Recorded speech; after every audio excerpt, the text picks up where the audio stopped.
এক মূর্তি সাহেব বলছে, পৃথিবীতে এমন কোন মায়ের ছেলের জন্মই হয় না যে আমাদের সামনে বসে আমাদের নামাজকে জাল প্রমাণ করবে। আমি এদেরকে মুফতি বলি না, এরা হলো মুফতি, এরা হলো কানা টেরা, এরা হলো প্রতিবন্ধী মুফতি। এরা রাসূলের হাদিসকে এরা হত্যা করেছে। এরা বলছে পৃথিবীতে এমন কোন মায়ের ছেলের জন্মই হয় না যে আমাদের সামনে বসে আমাদের নামাজকে জাল প্রমাণ করবে। আশ্চর্য কথা, এটা কোন গতিতে বলতে পারে? অথচ তাদের শুরু থেকে শেষ পর্যন্ত যে সালাতের পদ্ধতি সেটা জাল তো জাল, জাল ইবনে জাল, সহি জয়ীব তো নাই, কোনো জাল দলিলও নাই। তার প্রমাণ, তারা সালাত শুরুর পূর্বে মুখের নিয়ত যে আরবিতে বলে, মুখের নিয়ত বানিয়েছে, মুখে যে আরবিতে নিয়ত যে বলে, মুরব্বী আপনি আপনার এই কুমিল্লার যত বড় বড় মাওলানা আছে সব বড় বড় আলেমকে এক ময়দানে ডেকে বলবেন, মাওলানা সাহেব বাপ দাদা থেকে আমরা মুখের নিয়ত বলে সালাত শুরু করছি, এটা পৃথিবীর কোন হাদিসের কিতাবে আরবিতে হাদিসটা লেখা আছে? সহি নয়, জয়ীফ নয়, একটা জাল দলিলও পৃথিবীতে নাই। মুখে যে আরবিতে নিয়ত বলে সালাত শুরু করতে হয় এরকম জাল দলিলও পৃথিবীতে নাই। সহি না, জয়ীফ না, কি দলিল নাই? জাল। আরবিতে লেখাই হয়নি কোনো হাদিসের কিতাবে।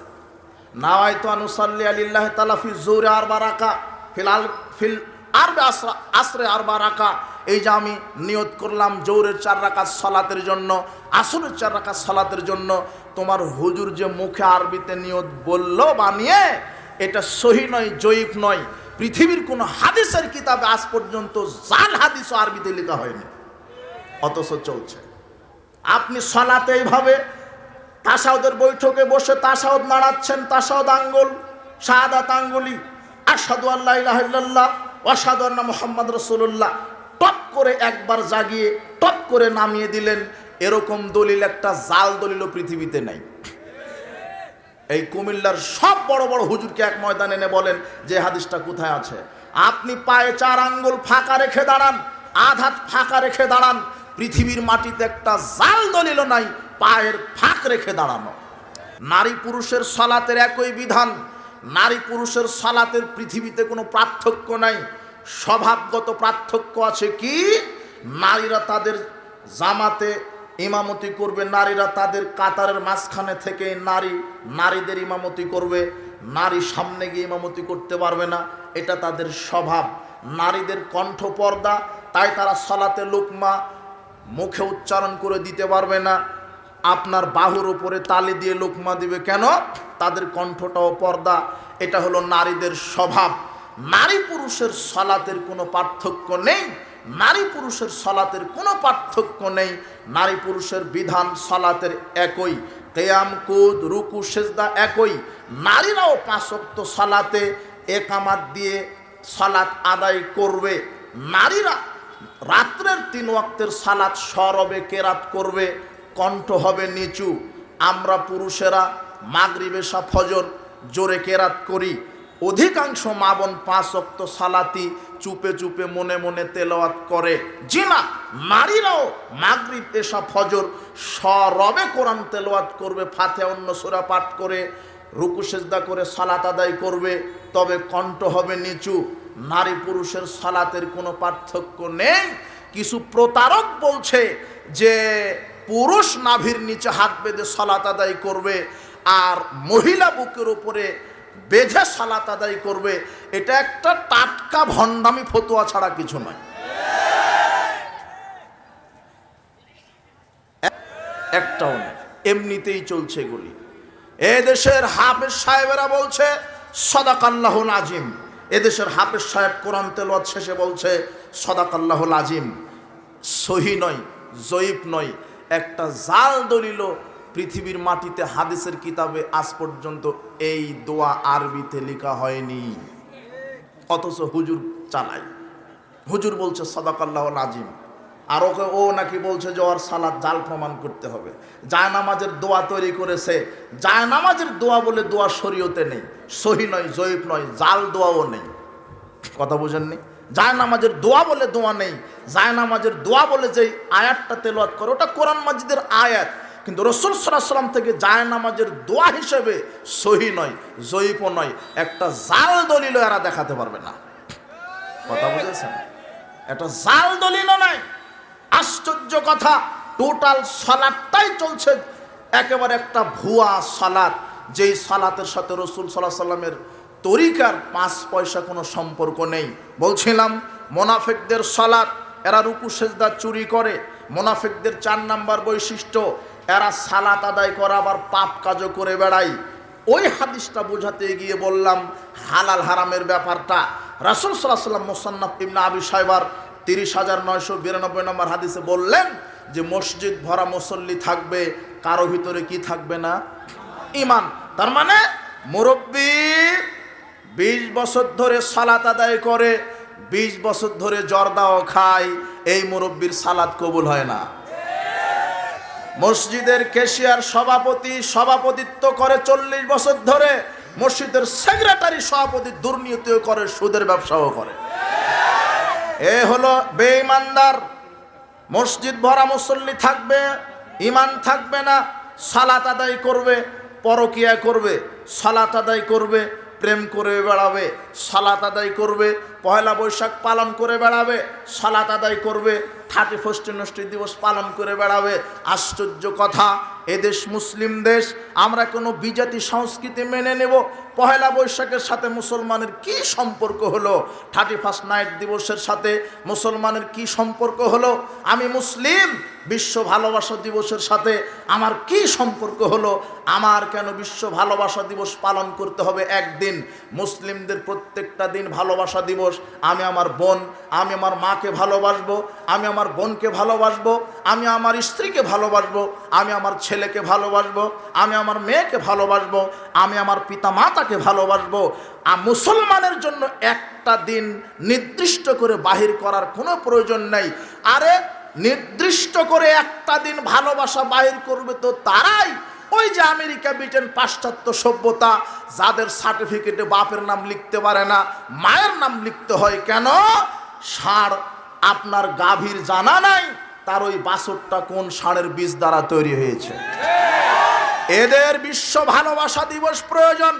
এদেশের যুবক যুবতী এরা সালাত আদায় করে, বিশ্ব লুচ্চা দিবসও পালন করে।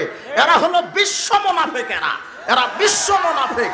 এদেশের মুসল্লি সালাত আদায় করে, আবার পয়লা বৈশাখ ল্যাংটা দিবস পালন করে। এসো হে বৈশাখ মঙ্গল শোভাযাত্রা, এসো হে বৈশাখ রমনার বটমূলে পান্তা ভাত নিয়ে ইলিশ মাছ কিনে। আবার দেখবেন এই দেশের প্রচলিত তথাগতিত সার্টিফিকেট অর্জনকারী যে যত বড় শিক্ষিত নারী পুরুষ ও তত বড় শয়তান। দেখবেন রাস্তাঘাটে কোনো সাধারণ মানুষ নয়, ওই যে বিদ্যাপীঠ বলেন আপনারা বিশ্ববিদ্যালয়গুলির, এদেরই ছাত্রছাত্রী আর এই প্রভাষক প্রফেসর, এরা দেখবেন ওই পহেলা বৈশাখের দিনে ব্যাঙের মুখোশ পরে, সাপের মুখোশ পরে, আরে কুকুরেরও মুখোশ পরে। এদের আকীদা কি জানেন? এরা বলে আল্লাহ বছরের প্রথম দিবসে এসেছি, আমি কুকুরের মুখোশ পড়েছি, আমাকে নতুন 1 বছর কুকুর হিসেবে বাঁচিয়ে রাখো। তাই তো কুকুরের মুখোশ পড়ে এরা অশিক্ষিত, এরা নষ্ট, এরা অসভ্য। বিজাতীয় সংস্কৃতির সাথে মুসলমানের 5 পয়সা কারো ভিতরে কি থাকবে না?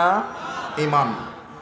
উপস্থিত বৈঠকের মুসলিম দিনী ভাই বোন, মহিলারা সালাত আদায় করবে আবার বেপরদায় চলবে, ওর ভিতরে ঈমান নেই। আলা হায়া মিনাল ঈমান ওয়াল ঈমান ফিল জান্নাহ, লজ্জা হলো ঈমান আর ঈমানই হলো জান্নাত। মহিলা যদি ল্যাংটা হয়ে ঘুরে, ওর ভিতরে ঈমান নেই, আর ওই ল্যাংটা মহিলা জান্নাতে যাবে না। লা ইয়াদখুলনাল জান্নাহ ওয়ালা ইয়াজিদনা রিহাহা ওয়া ইন্না রিহাহা লাইয়াজিদু মিন মাসিরাতি কাযা ওয়া কাযা। উলঙ্গ নারী যারা বেপর্দা হয়ে চলছে, এরা দেখবেন সালাত আদায় করে, আবার মার্কেটে ঢং ঢং করে মার্কেট করতে যায়। কত পুরুষ তাকে ঘুঁতা মারে, কত পুরুষ তাকে ইফটিজিং করে, কিছুই মনে করে না, সালাত আদায় করে, রাস্তাঘাটে ল্যাংটাপনা করে। এরা মুনাফিক মুসল্লি, এর হায়া নাই, এর লজ্জা নাই। রাসূল সাল্লাল্লাহু আলাইহি ওয়াসাল্লাম বলছেন এই উলঙ্গ নারী জান্নাতে তো যাবে না, জান্নাতের সুগন্ধিও পাবে না। বলছিলাম এরা হলো মুনাফিক মুসল্লি, পাপ কাজও করবে, সালাত আদায় করবে। মুনাফিক মুসল্লি কি? তারা রুকু সিজদা ঠিক মতো করবে না। মুনাফিক মুসল্লি কি? এরা আওয়াল ওয়াক্তে সালাত আদায় করবে না। মুনাফিক মুসল্লি কি? এরা জামাতে সালাত আদায় করবে না। এরা মুসল্লি ঠিক আছে, কিন্তু কি মুসল্লি? আল্লাহ সুবহানাহু ওয়া তাআলা বলছেন পৃথিবীর মানুষ আমলে সালেহ করার পূর্বে পবিত্র বস্তু ভক্ষণ করো, হালাল রুজি ভক্ষণ করো। রাসূল সাল্লাল্লাহু আলাইহি ওয়াসাল্লাম বলছেন, মানুষের জীবনে এমন একটা সময় চলে আসবে, মানুষ বিবেচনায় আনবে না যে সে হালাল খাচ্ছে নাকি হারাম খাচ্ছে, এটা মানুষ বিবেচনায় আনবে না। আজকে দেশের মানুষ সালাত, সিয়াম, হজ, যাকাতকে ইসলাম মনে করেছে, অথচ সালাত যে আল্লাহ ফরজ করে দিয়েছেন সেই আল্লাহ সুদকেও হারাম করে দিয়েছেন। এদেশের অনেক মুসল্লি আছে মসজিদে সালাত আদায় করে ঠিক, কিন্তু সুদের ব্যবসাও করে, কথাও ঠিক। ব্যাংক থেকে লোন নিয়ে গাড়ি করে, আরে সিসি লোন করে 20 তলা বিল্ডিং করেছে হাজি সাহেব, ও হজ করে এসেছে, আবার ব্যাংক থেকে লোনের টাকা দিয়ে গাড়ি কিনেছে, বাড়ি কিনেছে। ব্যাংক থেকে লোন নিয়ে মুদির দোকান দেন, ব্যাংক থেকে লোন নিয়ে গাড়ি করেন, ব্যাংক থেকে লোন নিয়ে বাড়ি করেছেন, ব্যাংক থেকে লোন নিয়ে। আরে এদেশের অটো চালক, রিক্সা চালকও রিক্সাটা কিনে ব্যাংক থেকে লোন নিয়ে। আর এদেশের পানের দোকানও পানের দোকান দেয় ব্যাংক থেকে লোন নিয়ে। জি না, ব্যাংকের লোন সুদ। মনে হয় কুমিল্লাতে ব্যাংকের লোন মনে হয় জাকাতের টাকা। ব্যাংকের লোন জাকাতের, কিসের? সুদের। এই ব্যাংকের লোন সুদ, এই সুদ হচ্ছে হারাম। আল্লাহ সুবহানাহু ওয়া তাআলা বলছেন, হাল্লাল্লাহুল বাইআ ওয়া হারামার রিবা, আমি আল্লাহ সুদ হারাম করে দিয়েছি, ব্যবসাকে হালাল করে দিয়েছি। ইয়ামহাকুল্লাহুর রিবা ওয়া ইরবিস সাদাকাত, আমি সুদকে ধ্বংস করেছি, সংকুচিত করেছি, আর দানকে বর্ধিত করেছি। ইয়া আইয়ুহাল্লাযিনা আমানু লা তাকুলুর রিবা আযআফাম মুযাআফাতান, আল্লাহ বলছেন বিশ্বাসীগণ তোমরা সুদ ভক্ষণ করো না, তোমরা সুদ ভক্ষণ করো না, আল্লাহকে ভয় করো যাতে করে সফল হতে পারো। সুদ খাওয়া পাপ, সুদ দেওয়া পাপ, সুদের সাক্ষী থাকা পাপ, আর সুদী ব্যাংকে চাকরি করা পাপ। আপনার ছেলে, আপনি গর্ব করে বলেন ছেলে আমার ব্যাংকে চাকরি করে, ছেলে আমার ব্যাংকে চাকরি করে। মুরব্বি, ব্যাংকে চাকরি করা যায় যে কথা ঠিক, তবে সুদী ব্যাংকে চাকরি করা হারাম। সুদী ব্যাংকে চাকরি করা হারাম। মনে হয় বাংলাদেশে সুদী ব্যাংক নাই, তাই না? আমার তদন্তে তো সবই, ওরা সুদ বলে না, ওরা বলে মুনাফা, আবার বলে ইন্টারেস্ট, আর ঘুষকে বলে হাদিয়া। শয়তান কত দুর্নীতিবাজ, ওরা ঘুষকে কি বলে? হাদিয়া। কিছুদিন আগে এক পুলিশ ধরা পড়ছে, ও বলছে ওর এলাকার লোকেরা বলছে আমাদের এই ওসি সাহেব ঘুষ নেয়, হাদিয়া বলে ঘুষ নেয়। ঘুষের টাকা ওর কাছে কি? ওটা হাদিয়া। এদেশে ঘুষ হয়ে গেল হাদিয়া, সুদ হয়ে গেল ইন্টারেস্ট। অবাক একটা দেশ। পুরুষ হয়ে গেল নারী, নারী হয়ে গেল হিজড়া। অবাক একটা দেশ।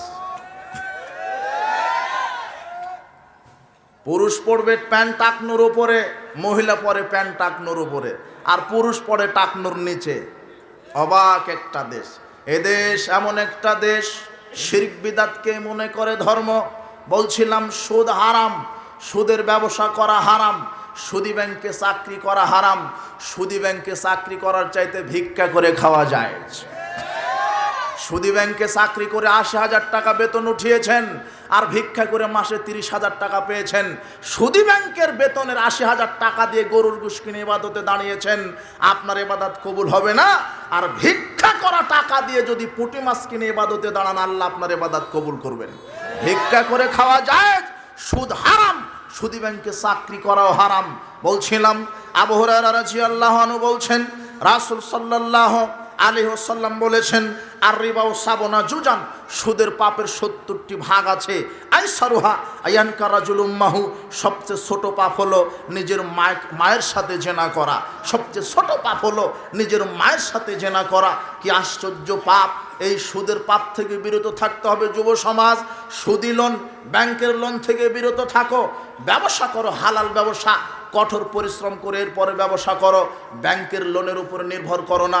সুদ হারাম, চিরদিনই হারাম। ব্যক্তিগতভাবে হোক আর রাষ্ট্রীয়ভাবে হোক, সুদ হারাম, চিরদিনই হারাম। এই জন্য হারাম খেয়ে ইবাদত করলে ইবাদত কবুল হবে না, আর ওই দেহ জান্নাতে যাবে না। এবার আসেন ঘুষ।